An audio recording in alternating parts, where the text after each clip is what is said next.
In this video, we're going to be looking at the differences between customer services and what's expected, what are the aims and motivations in different sectors of the market. So first of all, it's probably important to understand what these different sectors are. We're going to be looking at three different types. One is the public sector, another is the private sector, and the third is called the third sector. So these sectors go together to make up what we call the market in this country, in the UK. You can see also that there are some overlaps between the sectors, so it's not always very cut and dried as to what types of activity maybe are happening in each of the sectors. When we're talking about the public sector, this is usually organisations or services that are provided by the state. So the aim of this is that these services are available to all. So goods and services are provided by government or government agencies. These are things like hospitals, schools and welfare services. And the goal is the provision of service rather than profit. So we'll compare this idea of the goals and the aims in these different sectors, and that will give us a better idea about how best to serve customers within those particular circumstances. So the private sector is, on the whole, for-profit activity. So this is where goods and services are provided by companies. These might be PLCs or limited companies, also by sole traders and other for-profit agencies. So this is going to cover things like retail, like manufacturing, and also the service industry. The goal here is always profit rather than the provision of services. And these goods and services are available to all of those who can afford them. So these are paid for by the customers as they go. When we're talking about the third sector, this is a term that's used to describe voluntary and not-for-profit organisations and activities. So here, the goods and services are provided by charities or community groups and other not-for-profit agencies.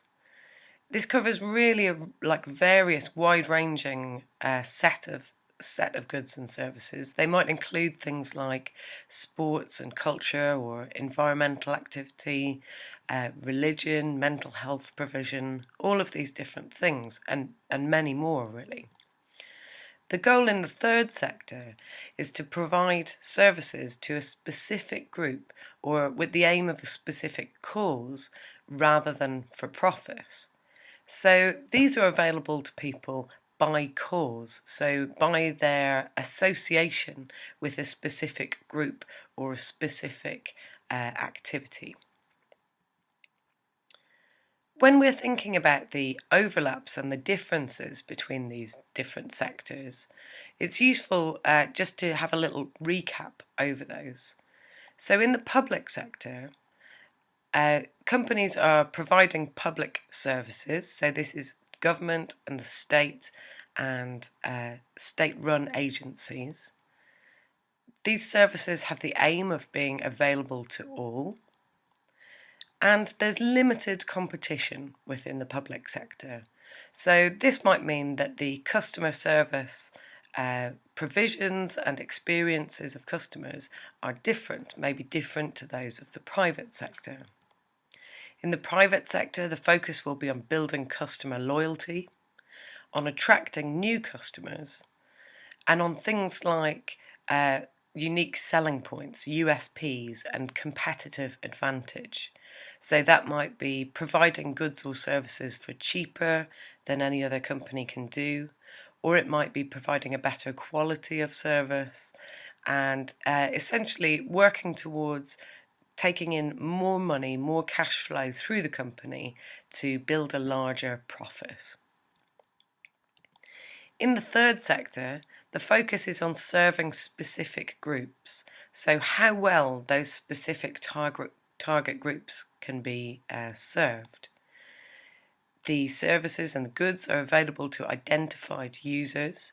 So rather than it being like a mass market product, often these are more niche products or services. And there's also competition for resources. So charities are often competing with one another for donations, potentially from members of the public, for legacy payments from left in people's wills, and also for state funding, for government funding, or different things that are distributed through schemes like the National Lottery. So you can see when we start to look at each of these three different sectors, there are definitely different things that are driving the way that customers are served for each of these sectors.